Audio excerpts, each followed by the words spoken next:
बदलापूरच्या अत्याचाराची घटना ताजी असतानाच पुन्हा एकदा महिलेवर वार करण्यात आलेला आहे. तो म्हणजे अकोला येथील एका महिलेवर जर पाहिलं गेलं तर कॉस्मेटिक दुकान म्हणजेच बिंदीघर या दुकानातून सुरुवात झाली आणि या सुरुवातीचा जो प्रकार आहे हा जो घडला हा सामूहिक अत्याचारामध्ये. काय नेमकी घटना घडली होती हे सर्वांसमोर पूर्वीच आलेलं आहे. मात्र या घटनेने काय होईना राज्याचे मुख्यमंत्री असतील अथवा उपमुख्यमंत्री हे ठासणीने सांगत असतात, माझी लाडकी बहीण. राज्यातील सर्व महिला या माझ्या लाडक्या बहिणी आहेत. या लाडक्या बहिणींकरता विशेष योजना सुद्धा काढण्यात आलेल्या आहेत. मात्र त्यांच्या सुरक्षितेचा प्रश्न जो आहे हा कुठेतरी ऐरणीवर येतो आहे. राज्यातील जर महिला म्हणजेच लाडक्या बहिणीच असुरक्षित असल्याचा ध्यास एक चित्र समोर निर्माण झालेला आहे. अकोलेच्या घटनेवरून महिला वर्गांमध्ये मोठा संताप व्यक्त केला जातो आहे, तो म्हणजे लाडक्या बहिणींवर होणारा. काही महिला आहेत त्यांच्याकडून जाणून घेणार आहोत नेमका महिला आपल्या राज्यात सुरक्षित आहेत काय त्यांना वाटत आहे. मला सांगा की जी नेमकीच घटना घडलेली आहे अकोल्यामध्ये त्या घटनेवरून असा काही असतो आहे का, काय एक मागणी कराल? माझी तर अशी इच्छा आहे की ज्या घटना घडतात त्याच्यावर सरकारने कठोर निर्णय घ्यायला पाहिजे. ज्या काही आता कार्यक्षेत्रामध्ये किंवा आपल्या अकोला जिल्ह्यामध्ये अशा घटना घडतात, यामध्ये एक घटना नाही आहे, अशा खूप साऱ्या घटना आहेत की ज्या लपलेल्या आहेत आणि त्या समोर यायला पाहिजेत. पण त्या घटनेला वाचा फोडण्यासाठी त्या महिलेने पण समोर येण्याची खूप गरजेची बाब आहे. त्यासाठी विविध शासनाकडून ज्या काही हेल्पलाईन असतात त्या हेल्पलाईनमध्ये काही सुविधा असतात किंवा एक फोन जरी लावला किंवा 112वर आपण फोन केला तर ते गाडी तिथं उपलब्ध होत नाही, तर ती गाडी तात्काळीने तिथं उपलब्ध व्हायला पाहिजे. काही घटना आमच्यासोबत पण अशाच घडल्या होत्या की आम्ही 112वर फोन लावल्यानंतर गाडी 1-1.5 तासांनी येते, पण त्याचा कोणी त्याचा एक म्हणजे पाठपुरावा कोणी घेत नाही. पण असा पाठपुरावा शासनाने घ्यायला पाहिजे की तात्काळीनं ते ज्या घटना होतात त्याच्यावरती 112 असेल किंवा विविध नंबर असतात, टोल फ्री नंबर असतात, त्या टोल फ्री नंबराला चांगल्या पद्धतीनं सुविधा उपलब्ध करून दिल्या पाहिजे आणि त्याची खैर घेतली पाहिजे की लोकांना की ज्या महिलेवर अत्याचार होतात त्या महिलेसाठी आपण सुरक्षितता कशा पद्धतीनं देत आहोत किंवा ते सुरक्षितता आहे किंवा नाही आहे. आणि अशा महिलांनी, ज्या महिला कधी बोलत नाही अशा महिलांनी आमच्याजवळ किंवा आपल्या पोलीस स्टेशनला किंवा आमच्याकडं काही ज्या मोकळेपणे बोलू शकतात अशा महिलांनी आपल्या पद्धतीनं लोकांना सांगणं गरजेचं आहे की अशा ठिकाणी अशा घटना होत आहे किंवा या घटनेला वाचा फोडण्यासाठी आम्ही तुमच्याकडे तक्रार दाखल करत आहे, तर आम्ही त्याच्यावर ॲक्शन घेऊन आम्ही त्या पोलीस स्टेशनच्या मार्फत विविध प्रकारच्या समित्या आहेत आपल्या पोलीस स्टेशनला, त्या समितीच्या मार्फत पण आपण त्या महिलेला न्याय मिळवून देऊ शकतो. शाळा महाविद्यालयांमध्ये सुद्धा घटना घडतात, पण त्या शाळा महाविद्यालयांचा कुठेतरी नावाची बदनामी होईल याकरता या बाहेर येते नाही, याकरता काय? तर यामध्ये खूप साऱ्या घटना कॉलेज, शाळा आणि जे खरंच म्हटलं तर ज्या रोडवर शाळा आहेत तिथं खूप प्रकारच्या अश्लील गोष्टी घडतात.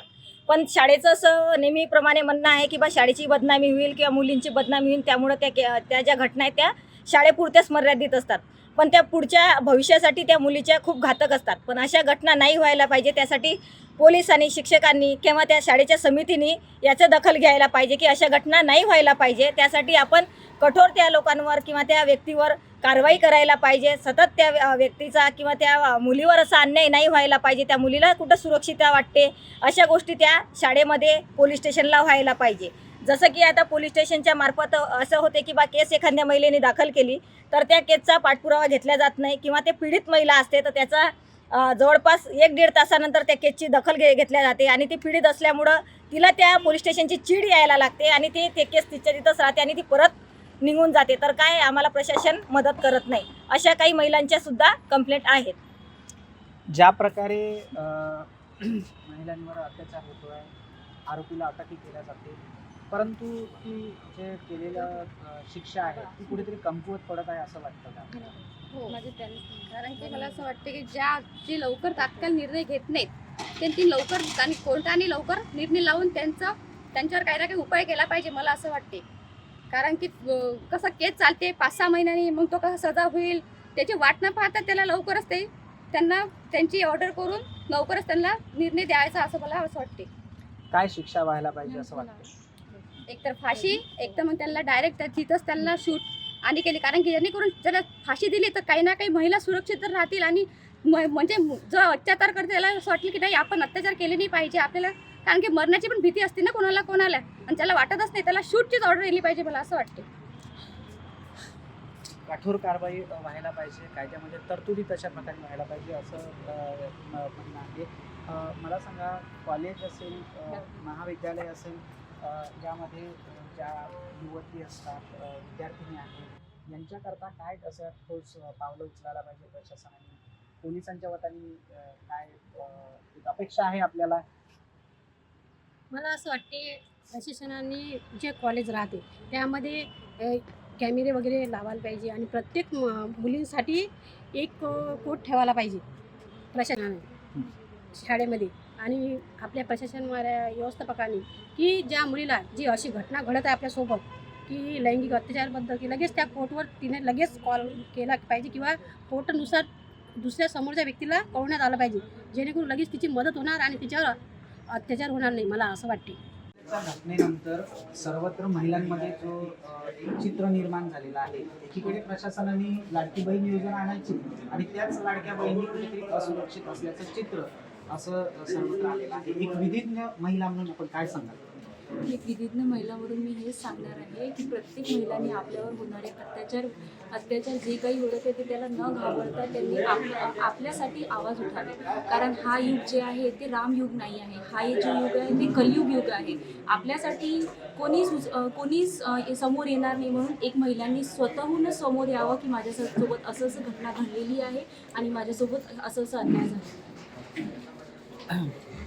महिलांनी समोर यावं असंच यांचं म्हणणं आहे. मॅडम, कुठेतरी कायद्याची शिक्षा म्हणजे कुठेतरी शिक्षेची तरतूद कमी पडत आहे का?